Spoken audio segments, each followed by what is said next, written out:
કચ્છ અને ગુજરાતની રસપ્રદ ઘટનાઓને સમાચાર જાણવા અમારી ચેનલને લાઇક, શેર અને સબસ્ક્રાઇબ કરો. Guide Gujarat institute of desert ecology દ્વારા કચ્છના વન વિભાગ અને સૃષ્ટિ કન્ઝર્વેશન ફાઉન્ડેશન SCFનામાં સહકારથી રાષ્ટ્રીય વન્યજીવ સપ્તાહની ઉજવણી તજજ્ઞો દ્વારા વ્યક્ત કરવામાં આવી હતી.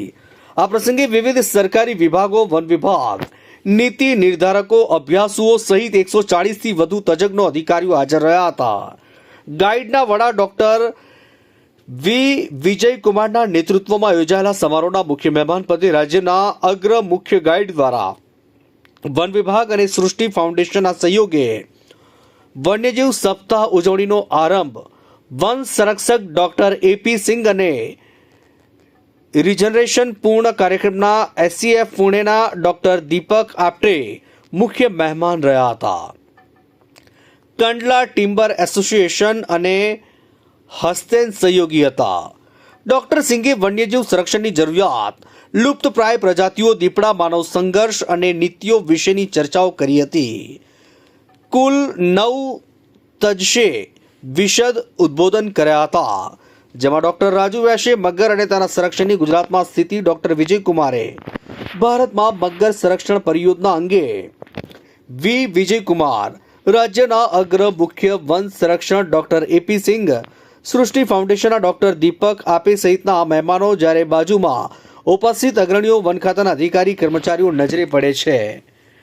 ડોક્ટર દીપક આપટે કાંઠાળ વિસ્તારના વ્યવસ્થાપન, ડોક્ટર સમીર બાજરુએ યાયાવર પક્ષીઓ માટેની વસાહતો અને પૂર્વ વિભાગના DCF આયુષ વર્માએ કચ્છનો વન્યજીવ વારસો વિશે, કચ્છ સર્કલના CCF ડોક્ટર સંદીપ કુમારે ગુજરાતમાં વન્યજીવ સંરક્ષણ પર પ્રકાશ પાડ્યો હતો.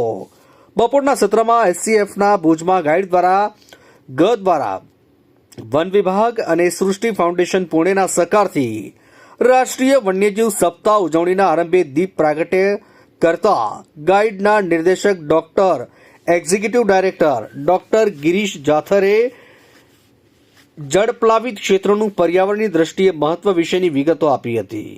ગાઈડના મુખ્ય વૈજ્ઞાનિક ડોક્ટર રત્ના ચંદ્રા અને વૈજ્ઞાનિક ડોક્ટર SK સાજને સત્ર સંચાલન સંભાળ્યા હતા. આ પ્રવૃત્તિ ગાઈડના સહાયક નિર્દેશક ડોક્ટર K કાર્તિયને કરી હતી.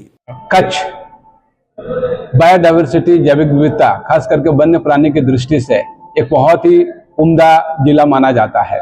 यहाँ तमाम 7 प्रकार का जो कहते हैं कि फॉरेस्ट इकोसिस्टम्स हैं, चाहे डेजर्ट इकोसिस्टम्स हो, वेटलैंड इकोसिस्टम्स हो, फॉरेस्ट का जो वेटलैंड जो मतलब वुडलॉट इकोसिस्टम्स है, ग्रासलैंड इकोसिस्टम है, तमाम तरह का यहाँ पे इकोसिस्टम्स हैं जहाँ पर कि विभिन्न प्रकार की जो प्रजाति है वन्य प्राणियों का वो पाया जाता है. इंक्लूडिंग आपने सुना होगा कि हैनथ्रो जिसको कहते हैं हम यहाँ पे कैरकल, वो भी पाया जाता है. तो तमाम प्रकार के वन्य प्राणी यहाँ पर पाए जाते हैं. हमारी ये प्रयास है कि इस लैंडस्केप में लोग भागीदारी के साथ में कंजर्वेशन का काम कर सकें, ऐसी हमारी सोच है. रिसेंटली जैसा कि आपने पूछा कि नया जो हम कर रहे हैं, जिसमें कि चीता कंजर्वेशन के लिए हमारी बहुत ही उम्दा प्रयास है. भारत में ये दूसरा ऐसा राज्य होगा, गुजरात और कच्छ ऐसे जिला होंगे जहां पर कि चीता कंजर्वेशन के लिए हम आगे कामगिरी कर रहे हैं. चीता कंजर्वेशन के लिए चीता इंट्रोडक्शन का हमारा जो प्रोजेक्ट चल रहा है, जो बन्नी ग्रासलैंड्स में होगा, इसमें करीबन 600 हेक्टेयर के जो इंक्लोजर्स हैं उसके अंदर में 10 हमारे सॉफ्ट रिलीज बोमाज बनेंगे और 10 हमारी क्वारंटाइन बोमाज हैं. उनके लिए जो हैबिटाट का डेवलपमेंट है, वाटर मैनेजमेंट है, प्रे बेस का जो व्यवस्था है, जो उनके रहठान में जो different kinds of like management issues हैं, इन सब चीज़ों को ध्यान में रखते हुए हमारी वहाँ पे डेवलपमेंट का काम कर रहे हैं. एज ऑफ नाउ हम लोग जो वहाँ पर उनका जो प्रे बेस है, वो प्रे बेस पे हम काम कर रहे हैं, जिसमें खास करके कालियार है, चीतल है और चिंकारा है, और इसके साथ साथ जो अदर जो ग्रास और ग्रासलैंड्स के बेस जो हमारे प्रे बेसेस हैं, उस पर हम कामगिरी कर रहे हैं. આપણે બધાને ખ્યાલ છે કે 2 ઓક્ટોબરથી 8 ઓક્ટોબર સુધી આખા દેશમાં વન્ય પ્રાણી સપ્તાહનું આયોજન કરવામાં આવે છે અને હાલમાં આ સપ્તાહનું શરૂઆત થઈ ગઈ છે. તો Gujarat institute of desert ecology અને વન વિભાગ દ્વારા સંયુક્ત રીતે અહીંયા વન્ય પ્રાણી સપ્તાહના ઉપલક્ષ્યમાં એક દિવસનું પ્રોગ્રામ આયોજિત કર્યા છે. આ પ્રોગ્રામમાં ખાસ બાબત તો એ છે કે આપણે ક્રોકોડાઇલ્સના જે પ્રોજેક્ટ હતા એને 50 વર્ષ પૂરા થયા છે, તો તે બાબતે પણ ચર્ચા કરવાની છે. તે સિવાય ગુજરાત રાજ્યની જે વન્યજીવ છે એના સંરક્ષણ સંવર્ધન બાબતે જાગૃતિ ફેલાવવાની પણ જરૂરિયાત છે. સાથે સાથે આપણે જાણીએ છીએ કે આખા દુનિયામાં સેન્ટ્રલ એશિયન ફ્લાયવે ગુજરાતમાંથી પસાર થાય છે અને આમાં 200 કરતાં વધારે આપણે જે માઇગ્રેટરી બર્ડ પણ પસાર થાય છે. તો ભવિષ્યમાં એના પ્રોજેક્ટ બાબતે પણ ચર્ચા થશે અને આવી જે માઇગ્રેટરી બર્ડ છે એને કોઈ નુકસાન ન થાય આ બાબતે પણ મનોમંથન થશે. તો છેવટે આપણે કહીએ કે કચ્છ અને ગુજરાતના વન્ય પ્રાણી સંદર્ભે તમામ વિષયો ઉપર આજે આ તમામ નિષ્ણાંતો દ્વારા ચર્ચા કરવામાં. नाम doctor V Vijay Kumar, director Gujarat institute of veterinary. Actually 1960 में क्रोकोडाइल का पॉपुलेशन पूरा कंट्री में बिल्कुल कम हो गई है.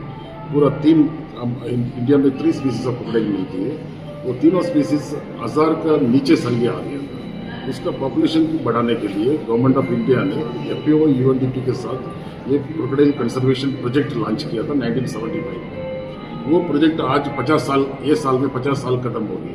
तो 50 साल में सभी जगह पे क्रोकोडाइल पॉपुलेशन बहुत अच्छी तरफ से डेवलप हो गई. हम 95 में कच्छ का पॉपुलेशन का गिनती किया था. कच्छ में करीब 450 क्रोकोडाइल, कच्छ एक सूखी प्रदेश है, फिर भी 450 का आजू बाजू में क्रोकोडाइल था. आज अगर आप कच्छ में देखें तो करीब 850 से 1000 क्रोकोडाइल के ऊपर कच्छ में है आज. और कच्छ में एक एरिया है चाड़ुवारकल. चाड़ुवारकल में एक प्राक्षर लेक है. प्राक्षर लेक में आपको 100 से ज़्यादा क्रोकोडाइल्स वहाँ मिल जाता है. ये क्रोकोडाइल में क्या होती है, ब्रीडिंग सीजन में अडल्ट एक टेरिटरी फॉर्म करती है. वो टेरिटरी में सिर्फ अडल्ट फीमेल को अलाउ करते, सब अडल्ट मेल फीमेल को भगा देते. तो ब्रीडिंग सीजन में 4-5 अडल्ट हो गई, 4-5 टेरिटरी हो गई, तो ये सब अडल्ट मेल फीमेल को निकाल देते. वो आजू बाजू में जाके वाटर बॉडी में सेटल हो जाता है. तो इसके वजह से अब प्रक्षर लेक का 10 किलोमीटर का रेडियस में जो वाटर बॉडी है सभी में 3, 4, 5, 10 क्रोकोडाइल इधर देख सकते हैं.